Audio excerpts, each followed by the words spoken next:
அடிப்படை நீங்க புரிஞ்சுக்கணுமா. முதல்ல நீங்க அடிப்படை புரிஞ்சுக்கிட்டு தான் வரணும். நீங்க மருத்துவர் ஆகணும்னா அதுக்கு தகுதி வேணும். அதுக்கு ஆசிரியர் சொல்றது கேட்கணும். குருகுல கல்வி முறை இது ஏனா தானு செய்ய முடியாது. மற்ற மருத்துவமெல்லாம் வந்து தியரி தான், இது பிராக்டிக்கல். பண்ணிட்டு இதை நீங்க தொழிலா கொண்டு வரணும். அந்த அளவுக்கு திறமை இருக்கும். எந்த நோயை கொடுத்தாலும் குணமாக்கணும். ஏன்னா இது எல்லா நோயும் குணமாகும். நீங்களும் வந்து நியூட்ரல் பண்ணி காட்டணும். அதனால அவங்களுக்கு இப்போ அடுத்த கட்டம் அதுதான். இப்போ நோய் நீக்கிற பிரிவுங்கிறத பத்தி அது ஒன்றும் பிரச்சனை இல்லை. அது அவங்க பண்ணிட்டு போக வேணும். அடுத்தது ப்ராஜெக்ட் பர் மாதிரி பண்ணி இது நீ மருத்துவராக மாறணும். உலகத்துக்கு நீங்க சொல்லித் தரணும். நீங்க மருத்துவராக மாறணும். அதுக்கு நீங்க 10 மாசம் நீங்க பயிற்சி பண்ணணும். 10 மாசத்துக்கான கட்டணம் கட்டிட்டு வரணும். ஒவ்வொரு மாசமும் நீங்க கட்டணம் கட்டிட்டு வரணும். ஒரு மாசம் சரியா செய்யலையா அவ்வளவுதான், நீ தகுதி இல்லைன்னு துரத்தி விட்டுருவேன். அவ்வளவுதோட சரி. நீ தகுதி இல்லை. நீ நீர் மருத்துவம் கத்துக்கிறதுக்கு நீ தகுதி இல்லை. நீங்க பணம் கட்டிட்டுங்கிறதுக்காக எல்லாம் இருக்க முடியாது. நீ நீர் மருத்துவம் கத்துக்கிறதுக்கு நீ தகுதி இல்லை. நீ போ, நீ உன் நோயை குணமாக்க முடியாது. திருவிளையாடல் புராணத்துல சொல்லுவாங்க, தலையால தண்ணி குடிச்சு பார்த்தேன், மண்டையில ஞான சூரிய மண்டையில ஏறல, என்னை அடிச்சு துரத்தி விட்டாங்க, அதுல தெரிஞ்சு ஒரு பாட்டு எடுத்து விட்டேங்கிற மாதிரி தான். அந்த மாதிரி அப்படி கொண்டு வர போறேன். ஆனா மருத்துவத்துக்கு இடம் உண்டு, மருத்துவத்துக்கும் இடம் உண்டு, மாணவருக்கும் இடம் உண்டு. அதான் விஷயமே. இப்ப எப்படி உங்க உடம்பெல்லாம் எப்படி போயிட்டு இருக்குது? இப்ப நீங்க இந்த நீர் பயிற்சி 2 நாள் 3 நாள் செய்யற மாதிரி இப்ப அந்த தைரியம் வந்திருக்கா? இல்ல உணவு கட்டுப்பாட்டை தான் இருக்கிறீங்களா? யா யா நீர் நிறைய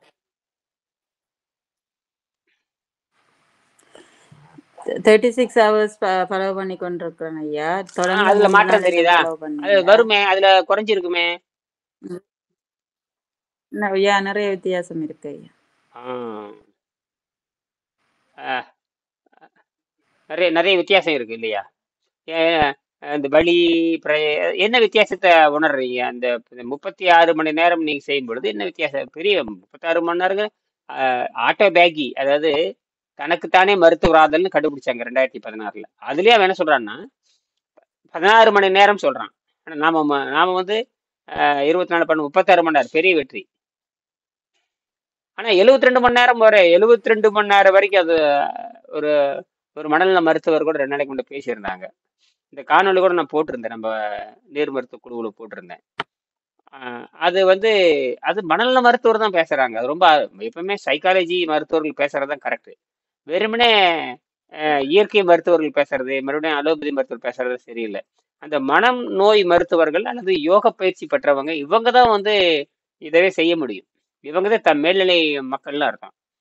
சாதாரண உணவு திங்கிறான் பாருங்க, அவனெல்லாம் செய்யவே முடியாது. அந்த ஒரு மருத்துவர் பேசியிருந்தாரு.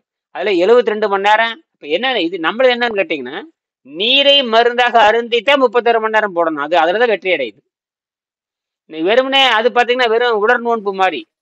உலர் நோன்பு இருக்கிறாங்க இல்லையா, பக்தியின் காரணமாக உலர் நோன்பு, பக்தியின் காரணமாக அது பாத்தீங்கன்னா அந்த அரபு நாடுகள் இருப்பாங்க. அது பக்தியின் காரணம் உலர் நோன்பு.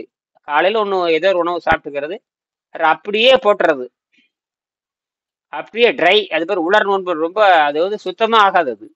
அது மாலையில போய் ஒரு ஒரு உணவு சாப்பிடுவாங்க. அந்த 14 மணி நேரம் 15 மணி நேரம் வயிற்றுக்கு ஓய்வு கொடுக்குறாங்க. அதோட சரி, மற்றபடிக்கு அந்த கழிவுகளோ எதுவும் போகாது.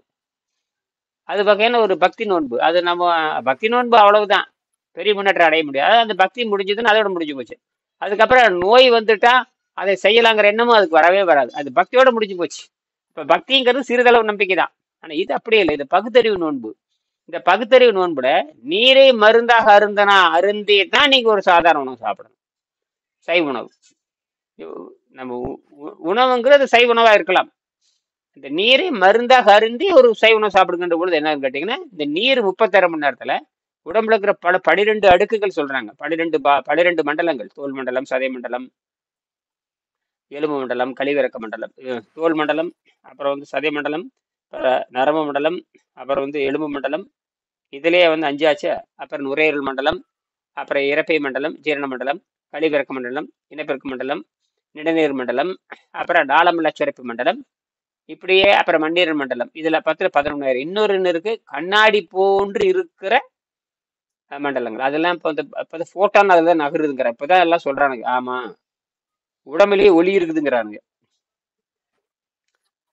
அந்த போட்டான்கிற வெளிச்சம் அது நகர்ந்து போகுது. அது எங்க, அது எப்படி போகுதுன்னா அந்த கண்ணாடி நேரம்ல தான் அது போகும். இன்னைக்கு பாத்தீங்கன்னா நமக்கு வீட்டுல வரக்கூடிய மின்சாரம் எல்லாம் பாத்தீங்கன்னா இது ஒய்ஃபி டவர் இதெல்லாம் பாத்தீங்கன்னா ஆப்டிக்கல் ஃபைபர் கேபிள்னு சொல்லுவாங்க. இந்த ஆப்டிக்கல் ஃபைபர் கேபிள் அதுல நான் இது கிடையாது, மெட்டல் கிடையாது, முழுக்க முழுக்க அஹ், கண்ணாடி ஒளியிலை நரம்புகள்பாங்க. அந்த மாதிரி இப்ப இருக்குதுங்கிறான். இப்ப கடைசியா வர்றானுங்க, அதுலதான் போட்டோ, அதுலதான் சக்தியா இருக்குதுங்கிறான். அந்த போட்டான் தான் நோய் எதிர்ப்பு தன்மை கொடுக்குதுங்கிறான். ஒண்ணுமே கிடையாது, அதுல மெசேஜ் வரணும். அந்த உடம்பு, அந்த ரத்தமும் பெருங்குடல் பார்த்து இதுல பாத்தீங்கன்னா ரத்தம் பெருங்குடல் சுத்தமாகின்ற பொழுது அங்க இருக்கிற பாக்டீரியா வந்து உள்ள இருக்கிற எல்லாத்துக்கும் தகவல் கொடுக்க ஆரம்பிச்சிடும். உங்களால நம்ப முடியுதா? இப்ப சொல்றானுங்க, ஆமா பாக்டீரியா வந்து டிஎனோட பேசுதுங்கிறாங்க. என்னன்னா தமிழ்ல பேசிக்குமா ஆங்கிலத்துல பேசிக்குமா? அதெல்லாம் ஒண்ணும் கிடையாது. சிக்னல் என்னது, நான் நினைக்கிறேன் சிக்னல் தான் அனுப்புது, ஐயா. அவன் பேசிக்குதுங்க. இப்ப சொல்றானுங்க, ஆமா ஆமா பாக்டீரியா வந்து மரபணு கிட்ட பேசுதுங்கிற. எப்படி பேசுதுன்னு கேட்டீங்கன்னா சிக்னல்ங்கிறான். அதுதான் கரெக்ட், சிக்னல் தான். நம்ம மனுஷனும் காட்டி அது ஒரு மொழி அடையாளம் கொடுக்குறான். அந்த வரி வடிவம், அப்புறம் வரி வடிவம் ஒளி வடிவம் ரெண்டையும் நம்ம கொடுக்குறோம். வரி வடிவம் கொடுத்து ஒளி வடிவம் கொடுத்து நம்ம புலன்கள் வழியாக பாயுது. இப்போ புலன் காதுல கேட்கணும், கண்ணுல பார்த்தா வரி வடிவம், காதுல கேட்ட ஒளி வடிவம், இப்படித்தான் நம்ம மூளை ஏத்துக்குது. ஆனால் உள்ளே நடக்கிற அத்தனையுமே போட்டான் வடிவம். அதுக்கு தமிழ் கிடையாது, இங்கிலீஷ் கிடையாது, எதுவும் கிடையாது. அது வந்து அதுக்கான மொழியில பேசிட்டு போகுது. விலங்குகளே ஒரு 2 பறவைகளே பேசிக்குதுங்கிறாங்க. அதுக்கு தெரியும், கிரிக்கெட் முறிக்கும் அதுக்கெல்லாம் தெரியும். ஒரு குரங்கு சத்தம் போடும், இந்த குரங்கு சத்தம் போடுச்சு, அந்த குரங்கு தாய் குரங்கு சத்தம் போடும், குட்டி குரங்கு சத்தம் போடும். ஒரு அதெல்லாம் அதுக்கான மொழிகள். அந்த மாதிரி தான் இந்த உடம்புலையும் அந்த பாக்டீரியா வந்து சிக்னல் அனுப்புது. ஏன்னா பாக்டீரியா போட்டான், அந்த போட்டான் வழியாக தான் சிக்னல் அனுப்பு. அது பேரு எலக்ட்ரோ கெமிக்கல் போட்டான், வேற ஒண்ணும் இல்லை. அது எலக்ட்ரோ கெமிக்கல், அதாவது வேதியியல். எலக்ட்ரோன்னா மின்சாரம், கெமிக்கல்னா வேதி, மின் வேதியியல் சமிக்கைகள். அதான் அதுக்கு பெரிய, அது வந்து மூளையில அந்த வேலையை செய்யுது. இப்ப என்ன சொல்றாங்க, மூளை வந்து 24 வாட்ஸ் மின்சாரம் உற்பத்தி பண்ணுது. அது என்னென்ன, எங்க போய் சார்ஜ் பண்ணுது? அது உடம்பு உற்பத்தி பண்ணுது. மூளை வந்து 24 வாட்ஸ் மின்சாரம் உற்பத்தி பண்ணுதுன்னு சொல்றீங்களே, அது எங்க போய் சார்ஜ் பண்ணிக்குது?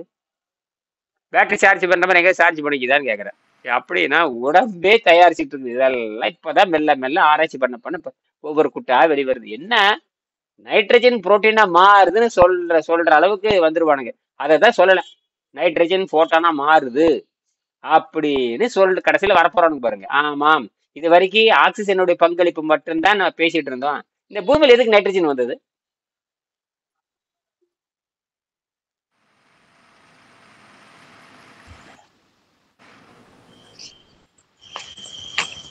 வாங்க ஐயா, வணக்கம், வாங்க வாங்க. அப்ப இவர் மதுரைக்காரர் தான், இவர் சந்திச்சு. ஆமா, இவரும் மாணவரா சேர போறாரு. சேர்றதாக இவர் இப்பதான் சந்திச்சுட்டு போனோம். இப்ப மதுரை தான் வந்திருக்கேன். இவர் வந்தாரு, இன்னும் ரெண்டு 3 பேத்துக்காக அவங்களுக்காக நீங்க கிளம்பி வந்தேன்.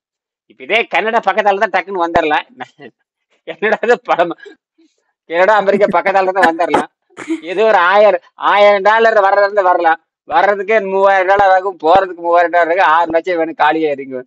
முக்கு சம்பாதிக்க முடியாது. அப்படித்தானே தெய்வனா ராஜநாயகம்? ஆமாங்க. எப்ப நம்ம வந்து இங்க 2000 3000 வாங்குறதுக்கு இப்படி இருக்குது. நாம இப்ப நினைச்சா இவங்களை போய் பார்த்துட்டோம். இப்ப பார்த்தாங்க, இப்ப சந்தோஷமா இருக்குது. இப்ப அந்த இவங்களுக்கு சொந்தமா ஒரு 1 ஏக்கரை வச்சிருக்கிறாங்க. நான் சொன்னேன், இதெல்லாம் சாதாரண விஷயம் இல்ல, இது குருகுல கல்வி முறை. குருகுலத்துல ஆசிரியர் பார்த்து நீ இந்த மருத்துவர், நீ ஆசிரியர் பார்த்து இன்னும் நல்லாயிடுச்சு அப்படின்னு சொன்னா முடிஞ்சு போச்சு. இது வந்து குருகுல கல்வி நான் பார்த்து சொல்ல வேண்டியதுதான். இது யாரும் உரிமை கொண்டாட முடியாது. அந்த மாதிரி சொல்லியிருக்கேன். அந்த மாதிரி கனடாவும் அமெரிக்காவும் பக்கத்தால இருந்தா பாரு. காலையில கூட இவர்கிட்ட பேசினேன், யார்கிட்ட, இந்த பெருமாள்கிட்ட பேசினேன், ரவி பெருமாள்கிட்ட பிடிச்சி சொன்னேன், இந்த மாதிரி எல்லாம் செய்யாதீங்க, முறையா வாங்க 6 மாசம் முறையா செய்யுங்க, ஒரு மாணவர் மாதிரி செய்யுங்க அப்படிங்கிறாரு. இன்னும் அந்த ஆணவ இயற்கையாகவே என்னன்னா, அந்த உணவு ஆணவங்கிறது அவ்வளவு சீக்கிரம் போகாது. உணவு ஆணவங்கிறது சாதாரண விஷயம் இல்லை. அடேங்கப்பா, தொட்டில் பழக்கம் சுடுகாடு மட்டும். என்னது, சுடுகாட்டுக்கு போனாலும் போகவங்களை தவிர, சுடுகாட்டுக்கு போனாலும் போவேனே தவிர நான் வந்து உணவு பழக்கத்தை விட மாட்டேன். அதுதான் அந்த அளவுக்கு தான் இருக்கு. பார்ப்போம். அதனாலதான் போச்சு. காலையில தான் பேசிட்டு இருந்தேன், எங்கடா அமெரிக்காரனு காணோம். அதான் நேற்று ராத்திரி உங்களை கூப்பிட்டு சொன்னேன். என்ன அவர் இன்னைக்கு 3:30 மணிக்கு கூப்பிட்டு இருக்கலாம். அதுக்கு அதாவது இவங்க வந்துட்டாங்க எல்லாமே. இப்ப மதுரையில வந்தங்காட்டி இந்த 3 பேருக்கு தகவல் 3 பேர் கரெக்டா வந்துட்டாங்க. எல்லாரும் உண்மையில உடச்சு பேசிட்டேன் எல்லாமே. இப்படித்தான் இருக்கணும், இப்படித்தான் மாணவரா சேரணும், ஐயா 3:30 இப்படித்தான் கட்டணும். மணிங்கிறது காலை 3:30 மணிங்கிறது காலையில 3:30 மத்தியானம் 3:30ங்களா? அது நமக்கு அமெரிக்க நேரத்துக்கு நம்ம நேரத்துக்கு 3:30, அவங்க நேரத்துக்கு காலையில 6. இப்ப 4:30 மணிக்கு வைக்கிறோம் இல்லையா, அப்ப அவங்களுக்காக 1 மணி நேரம் குறைக்க போறேன். இந்த 4:30 மணிங்கிறது வந்து உண்மையில அது மத்தியானம் அமெரிக்க 4:30 நேரம் தான். மணிக்கு வைக்கிறது. பகல் பகல் பகல் மாலை 4:30 மணி. மாலை 4:30 மணிங்கிறது இனிமே நமக்கு 3:30 மணி. நமக்கு நமக்கு 3:30 மணின்னு யோசனை பண்ணியிருக்கேன். அவங்களுக்கு அவங்க 6 மணிக்கு அவங்க இப்ப அவங்க என்ன பண்ணாங்கன்னா 1 மணி நேரத்தை அங்க கூட்டிட்டாங்க, நாம இங்க 1 மணி நேரத்தை குறைக்கணும். இங்க அந்த 4:30ங்கிறது 3:30 மணிக்கு பண்ணணும். நேற்று கூப்பிட்டு சொன்னேன். அப்புறம் அதுக்குள்ள இவங்கள பண்ணிட்டாங்க. இப்ப மதுரையில் இருக்கிற அப்புறம் அவங்கள 3 பேர் வந்தாரு. 3 பேர் முக்கியமானவங்க தான். 3 பேரும் முக்கியமானவங்க தான். குறிப்பா அது சுந்தர் பொறியாளர் வந்துருக்கு. ரொம்ப நேரம் அவரோட வீடியோ வந்துருக்கு பாருங்க. அவர் நிறைய கேள்வி கேட்டிருக்காரு. இந்த மண்டையில இருக்கிற மூளையில் இருக்கிற நீரை பத்தி கேள்வி கேட்டார். அவர் பொறியாளர். மண்டையில அந்த மூளை தண்டுவோட நீர் ரொம்ப முக்கியமானது. நம்ம அரசு பாடத்திட்டத்துல கூட இருக்கு. தமிழ்நாடு அரசு பாடத்திட்டத்துல 8ஆம் கிளாஸ் படிக்கிற பையன் இதை படிக்கிறான். ரொம்ப ஆச்சரியமா இருக்கு எனக்கு. இந்த பாடத்துல 8ஆம் கிளாஸ் பாடத்துல உடற்கூறியல் வந்து இந்த பாடம் வச்சிருக்காங்க. அருமையான பாடம் அது. அந்த பையன் புரிஞ்சுக்கிட்டா நல்லதுதான். அதுக்கு வந்து cerebrospinal fluid. எங்க தமிழ்நாட்டுல தமிழ்நாட்டுல 8ஆம் கிளாஸ் பாடத்துல இருக்கு. ஆச்சரியமா இருக்கு எனக்கு. நாங்க படிக்கிற காலத்துல ஒண்ணுமே இருக்காது. நாங்க படிக்கிற காலத்துல அறிவியலும் கிடையாது, ஒண்ணும் கிடையாது. ஆமா, இப்ப வந்து ரொம்ப அட்வான்ஸா இருக்கு. ஆனா அந்த மாணவர்கள் ஆனா ஒண்ணு, காபி குடிச்சிட்டு சிகரெட் குடிச்சிட்டு சாராயத்தை குடிச்சிட்டு எப்படி அந்த மூளை எப்படி நேர உற்பத்தி பண்ணு? அது தினம் ஒரு நாளைக்கு 150 ml 200 ml உற்பத்தி பண்ணுதுங்க. எங்க இருந்து உற்பத்தி பண்ணுது? தண்ணீர்ல இருந்து, தூய தண்ணீர் தான் உற்பத்தி பண்ணும். தூய தண்ணீர்ல இருந்து உற்பத்தி ஆகும். சாராயம் உற்பத்தி பண்ணு, ஆனா சாராயத்தையும் எடுத்துக்குது. ஆனால் உடம்பு பூரா அரிக்க வச்சிடும்.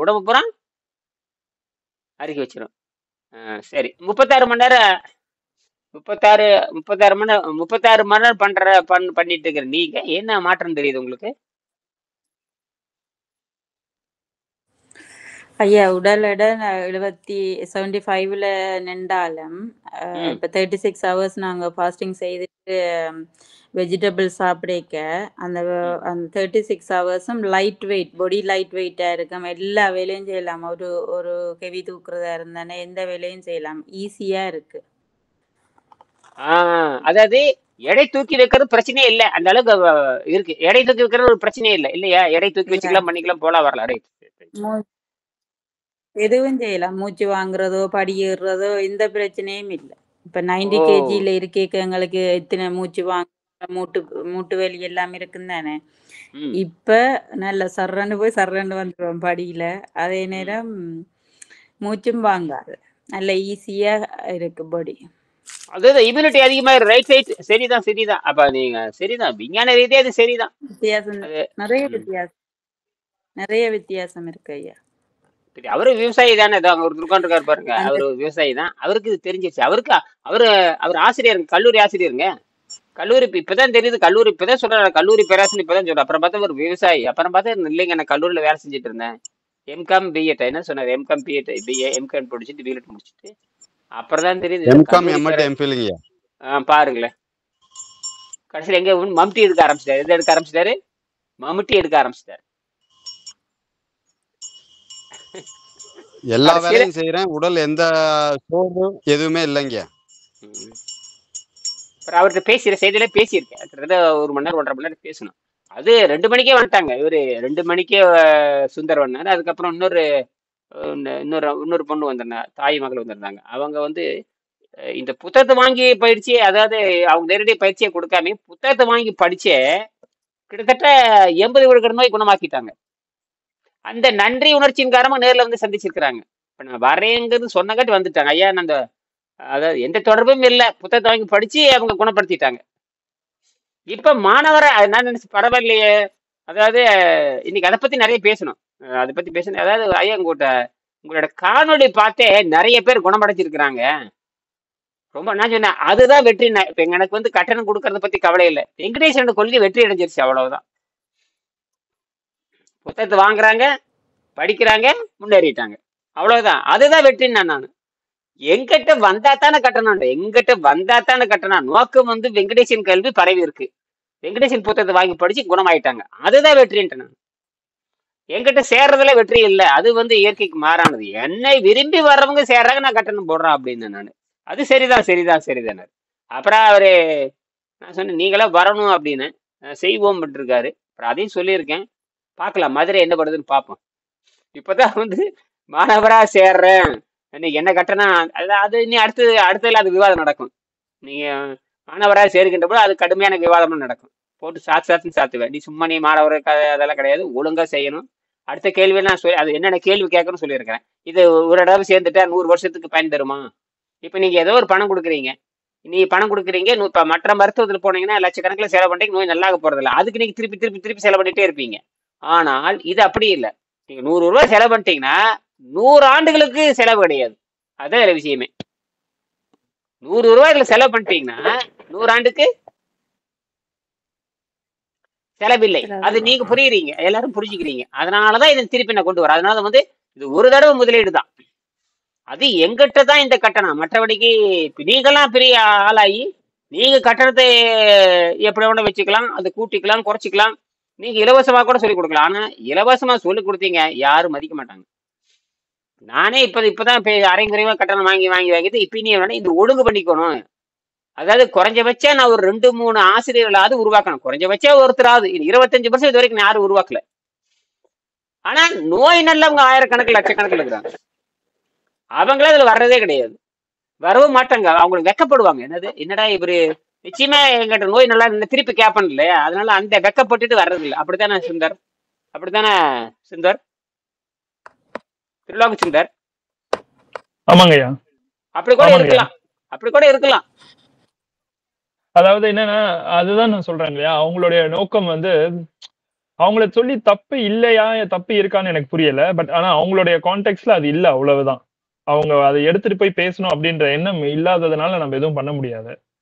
சிலவங்க வந்து அதை எடுத்துட்டு போகணும் அப்படின்ற மனம் வந்து, அந்த மனப்பான்மை வந்து இயற்கையா வரணும். அப்படி இல்லைன்னா அது பார்த்து வர வச்சுக்கணும். இப்ப நம்ம பயனடைஞ்ச மாதிரி மக்கள் பயனடையும் அப்படின்னு நினைக்கணும்.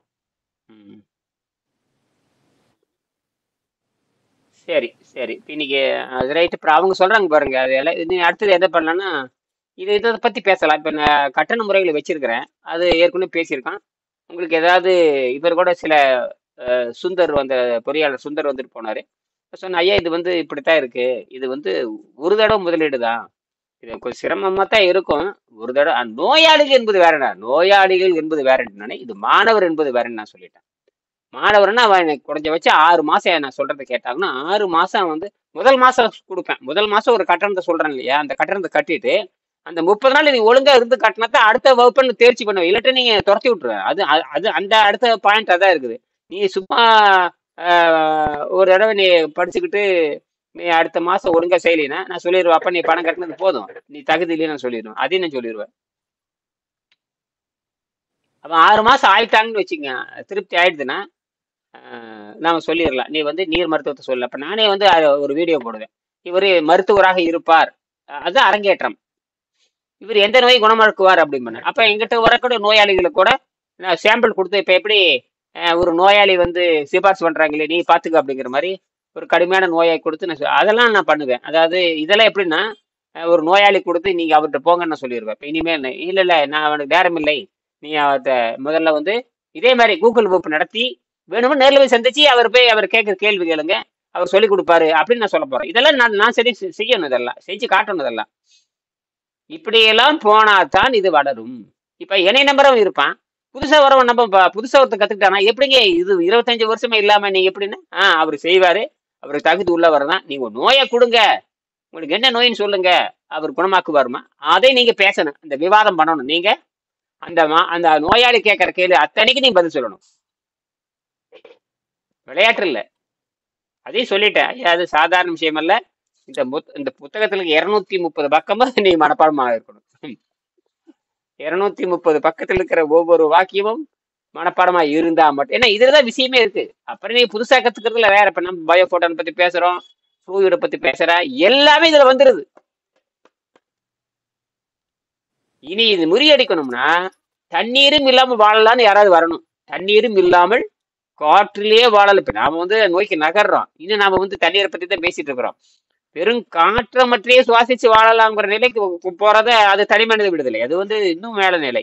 இதுவே போதுமானது. நீர் மருத்துவமே உலகத்துல இருக்கிற அத்தனை பிரச்சனைக்கு தீர்வு. பேரு அதுக்கப்புறம் தான். சரி, இப்போ உங்க கேள்வி கேட்கலாம். இப்போ ஒரு 5 நிமிஷம் பேசலாம். மணி என்னாச்சு? 8:40, 8:30 முடிச்சுக்கலாம்.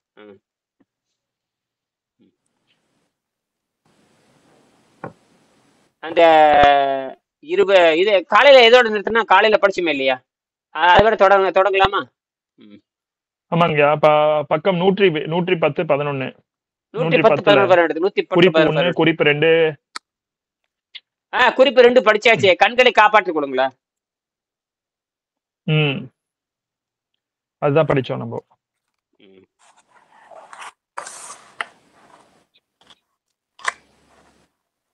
குறிப்பு 3. குறிப்பு 2 படிச்சிட்டீங்களா? படிச்சாச்சுங்க. ராகு கேது அதெல்லாம் படிச்சிட்டீங்களா? நமது கீழே நாட்டு முன்னோர்கள் அதெல்லாம் படிச்சாச்சா? அதுதான் டிஸ்கஸ் பண்ணோம். சும்மா அப்படியே படுத்திட்டே போயிட்டோம் நம்ம. சோ குறிப்பு 4ல வந்து நம்ம படிச்சோம் இல்லையா? லா making body, executive body, judiciary, press and information technology, அதை பத்தி டிஸ்கஸ் பண்ணலாம்னு சொன்னீங்க. ரைட். இப்ப அது திருப்பி வருவான். அது பாருங்க, 115ங்க. ரொம்ப முக்கியமானது ஐயா. இப்ப பாருங்க, இப்ப இந்த தகவல் தொடர்பு சாதனம் இருந்து காட்டிதான் நான் வந்து அமெரிக்கால பேச முடியுது, சென்னையில பேச முடியுது, சிங்கப்பூர்ல பேச முடியுது, சேலத்துல பேச முடியுது, நான் மதுரையில உட்கார்ந்து இருக்கிறேன். இதெல்லாம் சாதாரணம் இதெல்லாம். அப்ப இந்த தகவல் தொடர்பு சாதனத்தை மக்களை எந்த வகையில் முன்னேற்றம்ங்கிறத நாங்க சொல்லிக் கொடுக்குறோம். இப்ப இந்த தகவல் தொடர்பு சாதனை வந்து இப்ப இந்தியாவில பாத்தீங்கன்னா லட்சக்கணக்கான தகவல் தொடர்பு சாதனம் இருக்குது. ஒருத்தர் கூட இதை பத்தி பேசுறது இல்லை. நிச்சயமா எல்லாத்துக்கும் தெரியும். ஏன்னா நான் 4500 வீடியோ போட்டாச்சு.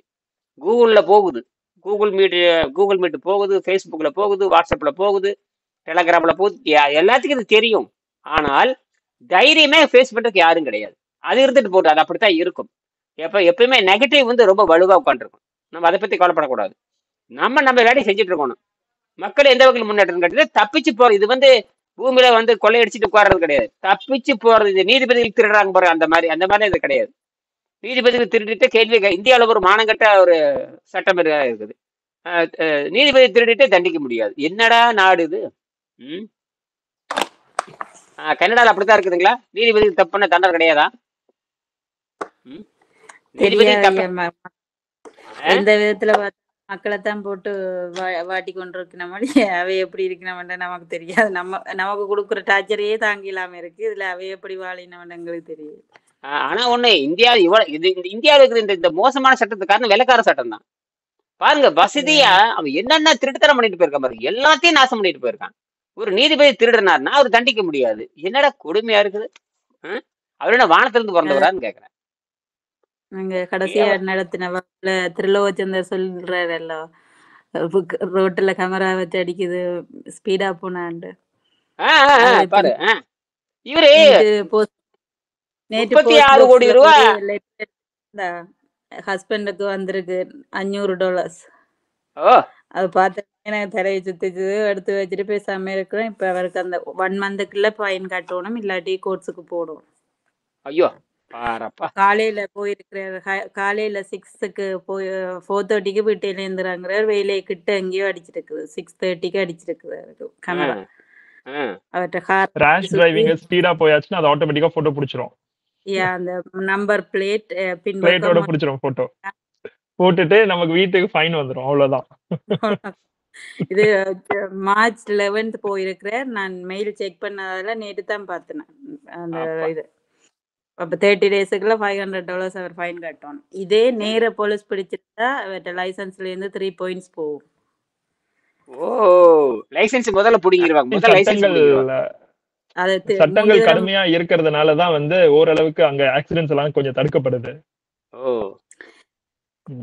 ஆனா நம்ம இந்தியால அப்படி இல்லையே. இப்போ ஒழுக்கமே அதான் நீதிபதியை தப்பு பண்ணலாங்கிறாங்களா? நீதிபதி 36 கூட என்றது இல்லைன்றாரு. அந்த பணம் என்றது இல்லைங்கிற சாதாரணமா சொல்லாத பணம் என்றது இல்ல. இதெல்லாம் கொடுமையா இருக்கு. கேட்டா என்றது இல்ல, நான் வெளியூர் போயிட்டேன், அது யாரோ வச்சுட்டு போயிட்டாங்க, நீ என்ன வேணும்னு சொல்லுவாங்க. இந்த இந்த இந்த லட்சணத்துல இருக்குது. இது கேமரா எடுத்தாச்சு, போட்டோ எடுத்தாச்சு, வீடியோ எடுத்தாச்சு, கருகி போய் பணத்தை கொண்டு அந்த கருகி போன பணத்தை கொண்டு போய் குப்பையில போட்டிருக்காங்க. அவன் குப்பைக்காரன் பார்த்து அவன் எங்கிட்ட இருந்த பணம் இருக்குன்னு சொல்லி அவன் ஒரு சான்று.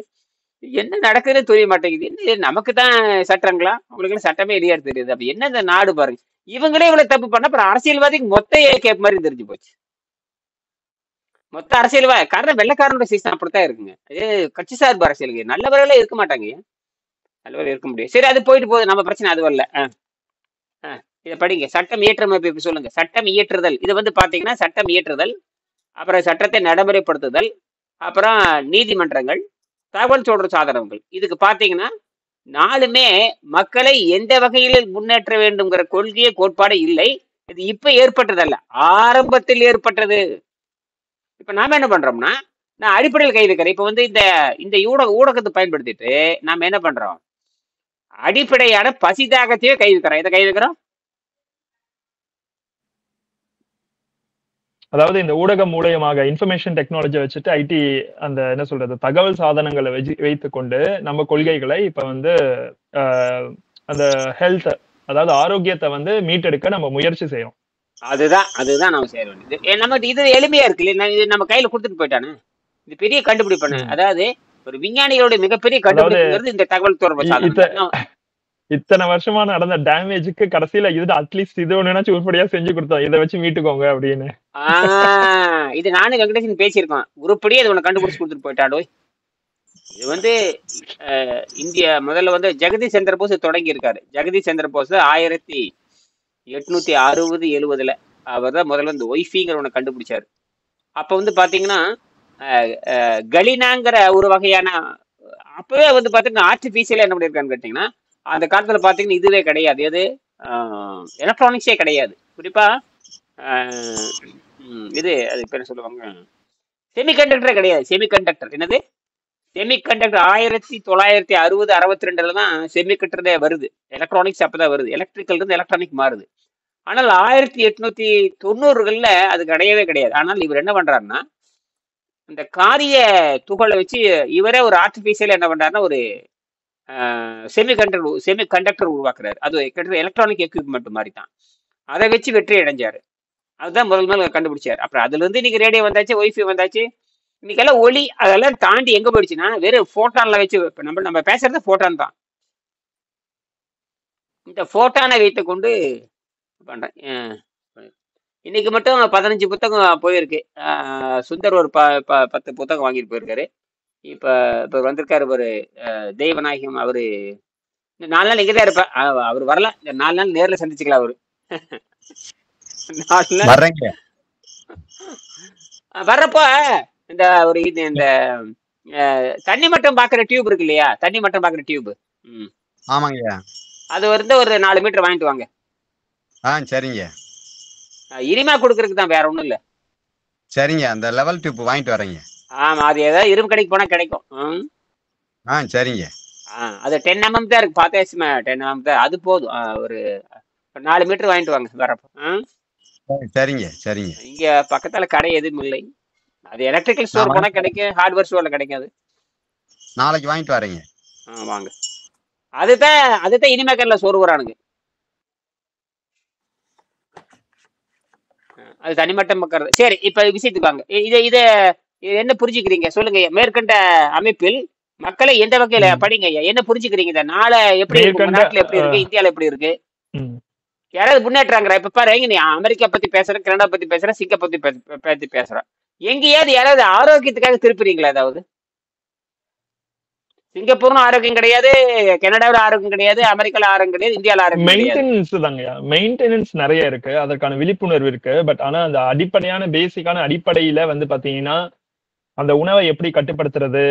இப்ப பாத்தீங்கன்னா இங்க பாத்தீங்கன்னா ரொம்ப ஸ்ட்ரெஸ் லெவல் கூடி போயிருக்கு, ரொம்ப ஸ்ட்ரெஸ் லெவல் கூடி போயிருக்கு மக்களுக்கு. அதாவது அதான் நான் சொல்றேன், திருமணம் ஆகி பாத்தீங்கன்னா அந்த ஸ்ட்ரெஸ் லெவல் பாத்தீங்கன்னா இங்க நார்மலா இருக்க முடியாது சொல்லிட்டு அந்த ஹனிமூனுக்கு இங்க இருந்து புக் பண்ணிட்டு போயிடுவாங்க, இந்த நாட்டிலேயே இருக்க மாட்டாங்க. ஏன் சிங்கப்பூர் சகல வசதி உள்ள நாடுங்கிறாங்க, அப்புறம் மன அமைதி கிடைக்காது இல்லையா? சோ அந்த ஹனிமூனுக்கு பாத்தீங்கன்னா இங்கே இருக்க மாட்டாங்க யாரும். மத்த நாடு மட்டும் எப்படி போகும்? மத்த நாடு அமெரிக்கா போவீங்க, லண்டன் போவீங்க, வேற எங்க தான் போவீங்க, ஏதோ ஒரு நாடு போவீங்க. அதாவது என்னன்னா இங்கேயே சுத்தி சுத்தி வந்து ஸ்ட்ரெஸ்ஸாவே இருக்கும் அவங்களுக்கு. ஓ இந்த உங்களுக்கு செயற்கை புரியுதுங்களா? செயற்கை எங்க பார்த்தாலும் செயற்கை பார்த்து பார்த்து பார்த்து பார்த்து பார்த்து போர் அடிச்சு போச்சு. ஓ போர் அடிச்சு மறுபடியும் மறுபடியும் பாத்தீங்கன்னா இங்கேயே இருந்தா இங்கேயே இந்த சிங்கப்பூரை பத்தியே தான் யோசிச்சுக்கிட்டே இருக்க முடியும். ஓ சோ அந்த அளவுக்கு ஸ்ட்ரெஸ் கூடி போச்சு. அதனால இங்க இருந்து ஹாலிடேன்னா இங்க இருந்து தனியா இங்க சிங்கப்பூரே பார்க்க கூடாது அவங்களுக்கு. ஒரு 10 நாளைக்கு போயிடுவாங்க கம்பல்சரி. சோ அது மாதிரி ஸ்ட்ரெஸ் லெவல் கூடி போச்சு. அப்புறம் கடைசியில எங்க அதேதான் சுத்தி இங்க தானே வந்தாங்கன்னு மாட்டி இது. இதே நிலைக்கு தான் இப்போ வளர்ந்த நாடுகளும் இன்னும் இந்தியா இதை ஃபேஸ் பண்ணல. ஆனா கண்டிப்பா நாளை பின்ன ஃபேஸ் பண்ணும்.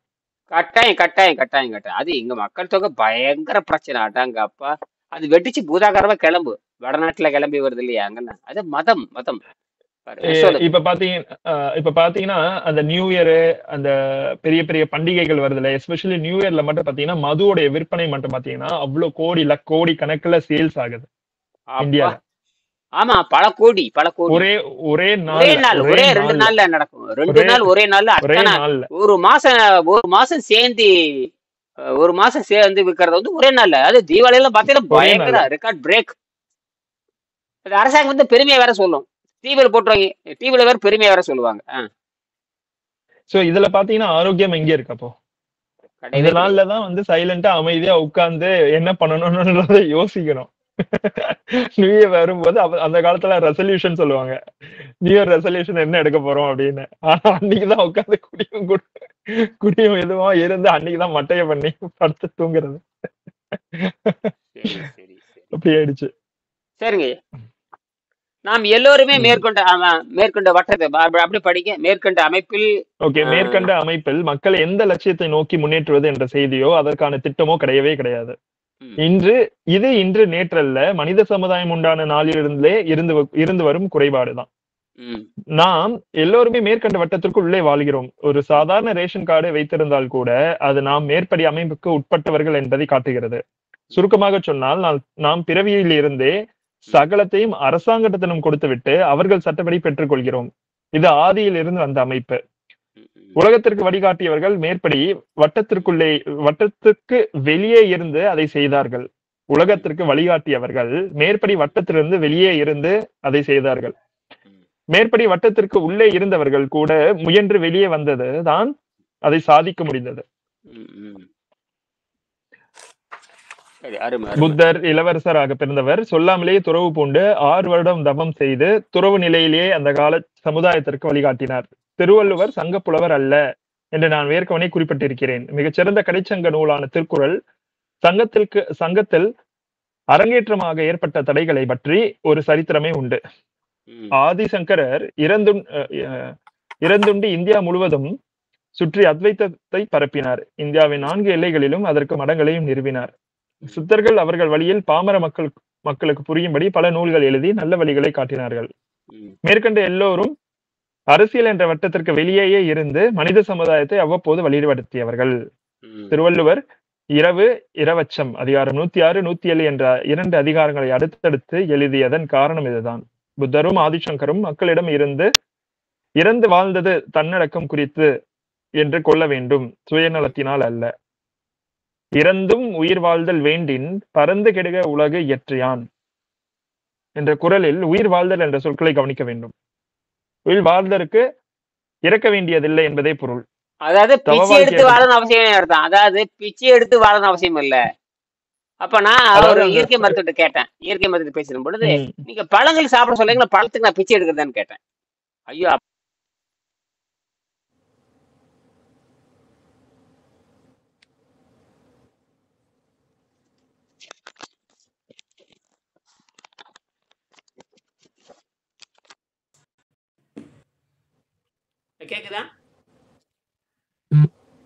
கேக்குதா? ஓமையா கேக்குது. சார்ஜ் குறைஞ்சு போச்சு. இங்கே சார்ஜ் ரொம்ப டவுனா இருக்கு. ஏரியா வந்து சிக்னல் கிடைக்க மாட்டேங்குது, விட்டு விட்டு தான் எடுக்குது. சரி பார்ப்போம்.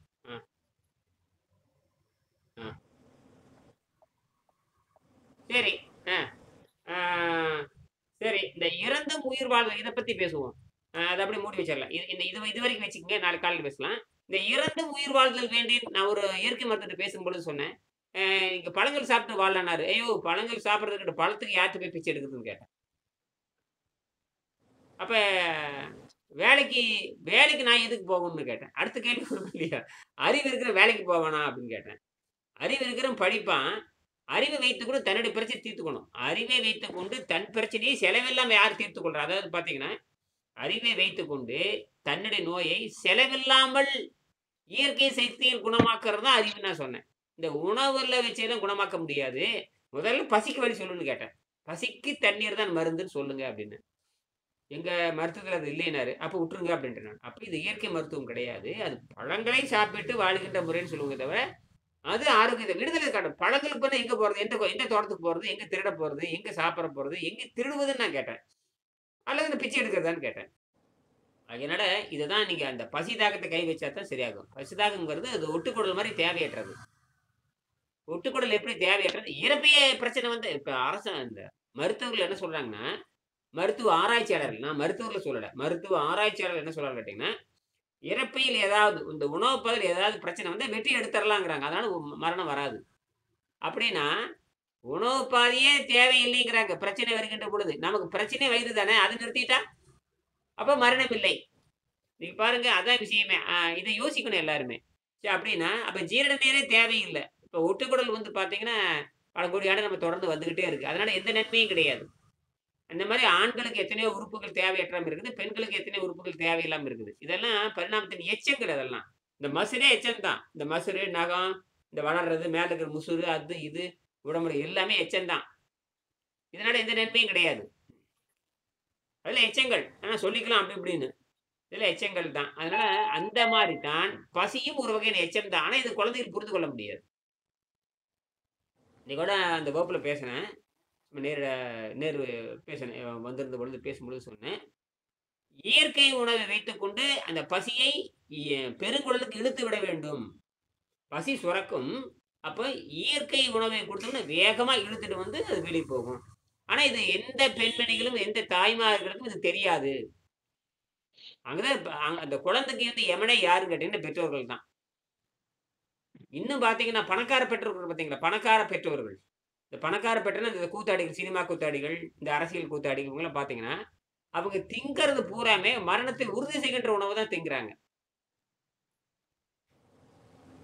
அது கண் முன்னாடியே அவங்களுக்கு அந்த அந்த குழந்தை வந்து சாகிறத அவங்க பார்ப்பாங்க. இது நிறைய நடக்குது. இது எல்லாமே டின்னா வாங்கி கொடுக்கறது, ஐஸ்கிரீம் வாங்கினா பெருசா வாங்கி கொடுக்கறது, கேக் வாங்கி கொடுத்து 1 கிலோ வாங்கி தின்னு போட்டு வெளிக்கு போகாம நோய்படு ஆஸ்பத்திரியில் கடந்து சாக வேண்டியது நிறைய பேர் நடந்திருக்குது இப்படி. அப்ப பெற்றோர்களே வந்து இயற்கைக்கு எதிராக நடக்கிறாங்க. இதைதான் இயற்கை இயற்கை என்ன பண்ணுதுன்னா, அந்த இடத்துல இந்த பிசாசு என்ன பண்ணுறது கேட்டீங்கன்னா, தீய எண்ணங்கள் வந்து மரணத்தை உறுதி செய்யறதுல வலுவா இருக்குது. அதனால பெற்றோர்கள் குறிப்பாக தாய்மார்கள் விழித்துக் கொள்ள வேண்டும். தாய் வந்து தாய் ரொம்ப நுண்மையான அறிவு இருக்கணும். டாக்டர் அருண் அதான் சொல்றாரு, ஒவ்வொரு தாயும் வந்து இயற்கை உணவுல குழந்தை வளர்த்துங்கிறாரு. இந்த வளர்த்தல் என்று சொன்னாலே எது நீங்க வளர்க்கறது கிடையாது, இந்த சுத்தப்படுத்துறதுக்கு பேரு வளர்த்தல்னு பேரு. உடம்பார் அழியின் உயிரார் அழிவர் திடம்பட மெய்ஞானம் சேரவும் மாட்டார், உடம்பை வளர்க்கும் உபாயம் அறிந்தே உடல் வளர்த்தேன் உயிரை வளர்த்தேன் பாரு. அப்ப உடம்பை வளர்த்தல் என்று என்ன சொன்னாலே உடம்பு குண்டா வளர்த்துறது கிடையாது, உடம்பை தூய்மை செய்தல்னு அர்த்தம். இவங்க என்ன பண்றாங்கன்னா தின்னு தின்னு தின்னு இந்த கொழுப்பு போய் அந்த சதையில போய் ஒட்டிக்குது. எந்த சதையில? உடம்பு இருக்கிற சதையோட ஒட்டி 2 கலந்து அது பெருசா மாறுது. அந்த கொழுப்பு தான் பெருசா மாறுது வர சதை பெருசா மாறுறது இல்ல, கொழுப்பு தான் பெருசா மாறுது. எது மாறிக்குதுங்க? கொழுப்பு பெருசா மாறி அது அங்கங்க உட்கார்ந்துக்கிட்டு அந்த புண்ணு அரிக்க ஆரம்பிக்கும். கொழுப்புங்கிறது அமிலம் புரிஞ்சுக்குங்க. நீங்க எண்ணெய் குடிச்சு பாருங்க, எண்ணெய் குடிச்சிங்கன்னா நெஞ்சு கரிக்கும். எண்ணெய் நீங்க குடிச்சீங்கன்னா, எண்ணெய் ஏதோ ஒரு எண்ணெய் சாப்பிட்டு பாருங்க, நெஞ்சு கறிக்கு. ஏன் நெஞ்சு கறிக்குதுன்னா அது புளி அசிடிட்டின்னு அர்த்தம். நீங்க கொழுப்பு தின்னாவே அங்கிருந்து அரிப்பு எல்லா இடத்துல புண்ணு பண்ணி, அதுதான் புற்றுநோய் வர்றது காரணமே. எல்லா நோய் காரணம் கொழுப்பு தான். அந்த கொழுப்பை மாத கணக்கில் கரைத்தெடுக்கணும். தண்ணீரை வைத்துதான் கரைத்தெடுக்கணும். வேற எதை வச்சு கரைத்தெடுக்க முடியாது. இந்த வெள்ளக்கார முண்டங்களுக்கு இது தெரியாதனால நாசம் பண்ணிட்டானுங்க. அதான் விஷயமே. அதனால நாம் இந்த மருத்துவத்தை இந்த ஊடகத்தின் மூலமாக புரட்சி பண்ணலாம். இப்ப இந்த கூகுள் வந்து நமக்கு ஒரு மிகப்பெரிய குருகுல கல்விக்கு ஒரு வாய்ப்பாக இருக்கிறது. அதனால இப்ப எல்லாருமே ஆரோக்கியத்தை நகர்ந்துட்டு இருக்கிறீங்க. இதுவே எனக்கு பெரிய மகிழ்ச்சி தான். அப்படிதான் நினைக்கிறேன். அவங்களுக்கு பாரு 36 மணி நேரம் அவங்களே தைரியமா போடுறாங்க பாரு. 36 மணி நேரம் போடுறேன், போடு முடியும் நல்லா தான் இருக்குதுங்கிறாங்க. இதுதானே இந்த மாதிரி தானே வேணும். 36 மணி நேரம். அப்ப சராசரி பாத்தீங்கன்னா ஒரு கனடாவிலே அமெரிக்காவிலே 36 மணி நேரத்துல நேரம் 7 கிலோ உணவு தின்றுப்பாங்க. காலையில ஒரு கட்டு, மத்தியானம் ஒரு கட்டு, ராத்திரி ஒரு கட்டு. 36 மணி நேரம் கிட்டத்தட்ட 5 வேலை. சாதா 5 வேலைக்கு எத்தனை கிலோ தின்றுப்பான் தெரியுங்களா? அப்பா இப்போ அதெல்லாம் தூக்கி எறிஞ்சாச்சு. ஒரு வேளை அது என்ன சைவ உணவு சாப்பிட போறீங்க? எத்தனை சாப்பிட முடியும்? 36 மணி நேரம் கழிச்சு நீங்க சாப்பிட்டீங்கன்னா மீறி போய் ஒரு 2 இட்லி அளவு தான் சாப்பிட முடியும். அதுக்கு மேல கிடையாது. இறங்காது. அதுக்கு மேல 36 ஹவர்ஸ் ஐயா ஒன்றும் சாப்பிடாம இப்போ மற்ற நாளில் ஃபாலோ பண்ண முடியலைன்னா லைட்டாக ஏதாவது பீட்ரூட் வெஜிடபிள் செய்யக்கல அப்படி ஏதாவது அது பிளேட்டில் போட்டு சாப்பிடல சும்மா டீஸ்பூன் கணக்கு சாப்பிட்றது அதால கணக்கு எடுக்கலையே மற்றபடி 36 ஹவர்ஸ் ஃபுல்லாகவே ஒன்றும் டச் பண்ணக்கூடாதுன்ற ஒரு மைண்டில் இருந்து விடுறது. பரவாயில்ல பரவாயில்ல. அருமை அருமை. நல்ல முயற்சி தான். அதுவே என்ன அது நீங்க நிச்சயமா அது என்ன பாய்ஸுக்கும் கேர்ள்ஸுக்கு இப்போ நான் தான் கிச்சனில் போய் குக் பண்ணி ஹஸ்பண்டுக்கு கொடுக்கணும் பிள்ளைகளுக்கு கொடுக்கணும். ஆனால் உடம்புக்கு கீழே மனசு இழுக்கும். வாயில் ஒரு ஸ்பூனை போட்டுப்பார் அப்படி என்ன மனசு இழுக்கல அப்படி எங்களை அறியாம போற சாப்பாடு. அது ஒண்ணும் பண்ணாது. அதெல்லாம் ஒண்ணும் பண்ணாது. அப்படி பார்த்தா நான் பெரிய தப்பு பண்றேன். நான் ஒரு மிட்டாய் எடுத்து வாயில போடுறேன். அதெல்லாம் அது நீங்க தனிமையா இருந்தா செய்ய முடியும். வீட்டு இருந்தாலும் செய்ய முடியாது. ஆனா அந்த பிசாசுக்கு அது போல உணவுகள் ஒரு பிசாசு தானே. உணவுகள் ஒரு மிகப்பெரிய பிசாசுங்க. அதுக்கு அறிவே கிடையாது. நம்மள மடக்குது பாருங்க. அதுக்கு அறிவு கிடையாது, ஒழுக்கம் இல்ல, பண்பு இல்ல, நாகரிகம் இல்ல, செத்து போனது. செத்து போன உணவு நம்மளை ஏமாத்துது பாருங்களேன். ஒரு முறுக்கு மிச்சர் எதுவா இருக்கட்டுமே எல்லாம் செத்து போனதுதான். அந்த செத்து போன உணவு நம்மளை ஏமாத்துது பாருங்களேன். அடங்க ஒக்க மக்கா பவர் பாருங்க. அதுக்கு ஒரு பழம் ஒண்ணு இல்லைங்க. போண்டா வைங்க, போண்டா பஜ்ஜி வைங்க, இந்த பக்கம் பழம் வைங்க. எல்லா முட்டைகளும் நேரம் போண்டா பஜ்ஜி தான் விரும்புறதை தவிர ஒருத்தர் கூட பழத்தை தொட மாட்டாங்க. அடாடாடாடாடா என்னடா இயற்கையா அழகா நீங்க ஆப்பிள் வைங்க, நீங்க அன்னாச்சி பழம் வைங்க, அதெல்லாம் தொட மாட்டேன். நல்லா இந்த மறக்குது பாரு. கரெக்டா இந்த போண்டா பஜ்ஜி தான் முதல்ல எடுப்பானே தவிர நிச்சயமா இந்த ஆப்பிளையும் அரைச்சி தொட மாட்டான். அதுதான் சாபக்கேடு. அதுதான் லாஸ்ட் வீக் ஒரு பர்த்டே பார்ட்டி போனோம் ஐயா. நான் ட்ரை பண்ணி பேசாம இருக்க இன்னும் நீங்க சாப்பிடலையா நீங்க சாப்பிடலையா சரி ஓகே ஒரு பிளேட் எடுத்துன்னு போய் பழம் இருக்க பக்கம் போய் பழத்தை எடுத்து சாப்பிட்டேன். நீங்க என்னென்ன மச்சம் சாப்பிடாம இருப்பீங்க என்னென்று அப்படி இருக்கிறவங்களுக்கு எல்லாம் கஷ்டமா இருக்குன்னு அந்த நேரம் என்னது சொல்றேன். அந்த நேரம் எனக்கு என்ன நான் இருந்து பழகிட்டேன்னு சொல்லிட்டு அவாய்ட் பண்ணிட்டேன். இந்த சலாட் போட்டிருந்த வெயிலைய வச்சு சலாட்டும் ஃப்ரூட்ஸும் அது மட்டும் எடுத்து சாப்பிட்டு வேற அது சுத்த இருக்கிற எல்லாருக்கும் அது ஒரு மாதிரி இருக்குது. இந்த பிள்ளை சாப்பிடுது இல்லை இப்படி இருக்குது. அதுதான் யோக முறை. அப்ப என்ன செய்ய அதான் யோக முறை. அதான் மேல்நிலைன்னு பேர். அதுதான் மேல்நிலை என்னது. அப்ப என்ன சொல்லணும் இதுதாங்க மேல்நிலை. நாம எல்லாம் தின்னு பார்த்துட்டு எல்லாம் அவாய்ட் பண்ணியாச்சு. இப்ப 3 இயர்ஸாவே பார்ட்டிஸ் எல்லாம் அவாய்ட் பண்ணியாச்சு. இனி இல்லேன்ற ஒரு தெரிஞ்ச அன்புக்குரிய வேறேண்டா ஒண்ணும் செய்யலாம போனது. அது லாஸ்ட் வீக்கெண்ட் அங்க இந்த இது ஆனா தண்ணி பாட்டியன்னா இந்த பொடிய சின்ன பிள்ளைகள் என்ன எல்லாம் அட்டியன்னா பேயாட்டி பார்க்கவே கவலையா கிடந்து. அது நான் நினைக்கிறேன் பாட்டி தொடங்கினது ஒரு 4 நைட் 12 மட்டும் தண்ணி அடி. நாங்க 10:30 எல்லாம் இறங்கிட்டோம். அவை அடிக்கணும் இருந்த தண்ணி அடி மட்டும். அது வெளிநாட்டுல கூட ஐயா அது என்னன்றது திருந்த போறது எல்லாம் சின்ன பிள்ளைகள் 30, 29 வயசு காலேஜ் பிள்ளைகள் எல்லாம் பேரண்ட்ஸ் எல்லாம் இருக்குது பார்த்து கொண்டு இருக்கேன். எப்படி ஆச்சரியமா இருக்கு. எவ்வளவு கொடுமையான நோய்களை வச்சுக்கிட்டு ஒரு ஃபேமிலியில அப்பாவுக்கு முன்னால ஒரு பிள்ளை குடிக்க கூடாதுன்னா ஆனா இங்க எல்லாம் அப்பா தாப்பனும் சேர்ந்து குடிக்கிறார் பிள்ளைகளும் சேர்ந்து தமையன் சகோதரம் எல்லாரும் சேர்ந்து குடிக்கணும். இதுல யார திருத்த முடியும்? ஒண்ணும் பண்ணவே முடியாதே. குடும்பத்தோட அதுல வேற எங்க ஹஸ்பண்டுக்கு ஒரு இப்படி கேட்டுச்சு நான் கண்ணை காட்டினு இருக்கு அதோட பேசாங்க. ரொம்ப மோசமா போயிட்டு இருக்குதா அவனுக்கு இந்த ஒழுக்கம் பண்பாடு நாகரிகம் அடப்பா. அது வெளிநாட்டுல கஷ்டம் ஐயா. அதை நீங்க சொல்லிக்கல நான் நினைக்கிறேன். நாங்க போய் இன்னொரு ஆளுக்கு சொல்ல போனா 10 பேர் சேர்ந்து எனக்கு அட்வைஸ் பண்ண மாதிரியே நான் அவையோட வாய்ஸ் ரைஸ் பண்ணி அவைக்கு எக்ஸ்பிளைன் பண்ற அளவுக்கு எனக்கு பவர் இல்லை. பவர் பத்தாது. அதுதான் சொல்றேன். அந்த ஃபேமிலியா எல்லாருமே கூட்டா இருந்தது நாங்க எப்படி சொல்லலாம்? எல்லாருமே இப்படி இருந்தா என்ன பண்றது? எல்லாருமே இப்படி இதே ஒரு வருத்தம் வந்து நல்ல சீரியஸா போய் அதுக்கு பிறகுதான் அந்த இதை குறைக்கின மொழிய ஃபுல் ஸ்டாப் இல்லை. போச்சு போச்சு போச்சு போச்சு. அது ஐரோப்பிய நாடுகள் திருந்தவே முடியாது. அவங்களால முடியாது. முடியாது. முடியவே சாத்தியமே இல்லை. நீங்க தப்பிக்கிறதே பெரிய விஷயம். நல்ல வேலை இந்தியாக்காரங்க இந்த பக்தி கர்மம் கொஞ்சம் இருக்குங்காட்டி ஏதோ இருக்கு. அதெல்லாம் நீங்க ஐரோப்பிய நாடுகள் அதான் இறைச்சி அடிப்படை கொண்ட நாடுகள். நிச்சயமா அது அந்த மேற்கு நாட்டு மதங்கள் வந்து தப்பிக்கவே மேற்கு நாட்டு மதங்கள் ரொம்ப ஆபத்தானது. ரெண்டாவது அவங்க இறைச்சி அடிப்படை கொண்டவங்க. அவ்வளவுதான் அவங்க. சரிங்களா? சரி, முடிச்சுக்கலாம்னு நினைக்கிறேன். நிறைவு செய்யுங்க ஐயா. ஒரு வரி சொல்லி நிறைவு செய்யுங்க. இந்த நாளை பத்தி யோசனை பண்ணுங்க.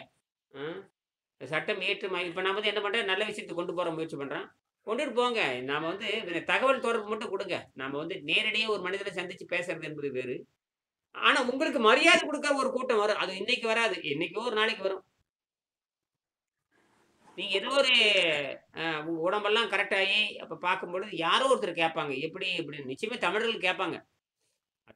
அங்கே இருக்கிற கனடாக்காரங்க கேட்குறாங்க. கனடாக்காரங்க உங்களுக்கு பழக்கம் இருக்கா? அந்த தாய்நாட்டை சேர்ந்தவங்களோட பழக்கம் இருக்கா?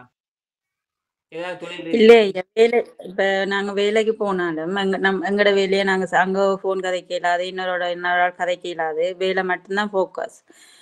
அப்ப இன்டர்வல் டைம் இந்த பிரேக் டைமும் அந்த நேரம் தான் நாங்க இப்ப பிள்ளைகளை ஸ்கூலுக்கு விட்டுருக்குறோம். இதெல்லாம் அந்த நேரம் தான் அதுகளை நாங்க கனெக்ட் பண்ணி எங்கட இதுகளை மேக் ஷோர் பண்ணலாம். அப்ப கதை இப்ப மற்றவையோட சேர்ந்து கதைக்கிற டைம் எங்களுக்கு குறைவு. ஆக இனியில் க்ளோஸ் ஃப்ரெண்ட்ஸ் ஃபோன்ல கதைப்போம். அதுக்குமே நான் எங்கட டைமுக்காகவே ஃப்ரீயா இருக்க மாட்டேன். வேறு டைம்ல என்ன வேலைக்கு போறேன். குறைவு அந்த என்னன்னு சொல்றது, அப்படி இல்லை பாட்டின்னு சொன்னா இப்படி தம்பத்தை பாட்டி ஏதாவது ஒரு ஃபங்க்ஷன் அப்படி என்றா தான் மீட் பண்ணுவோம். அங்க போனா எல்லாமே தலைகளா போகுது. அப்புறம் எங்க பேசுறது? ஐயோ கொடுமை கொடுமை தலைகளா அது சொல்லவே தேவையில்லை. எல்லாமே அது அது தலைகளா இருக்கு. சொல்லவே தேவையில்லை. அந்த கலாச்சாரம் பண்பட ஒரே பன்றி கூட்டம். அந்த ஏரியா விட்டு நாம தப்பி வர்றதே பெரிய விஷயம். அப்பப்பப்ப ரொம்ப போகும். ரொம்ப அது சூதாட்ட கிளப்ல பூந்த மாதிரி தான். சொல்லும்போதே எனக்கு பயமா இருக்கு. தெரியும், நான் பாக்குறேன்.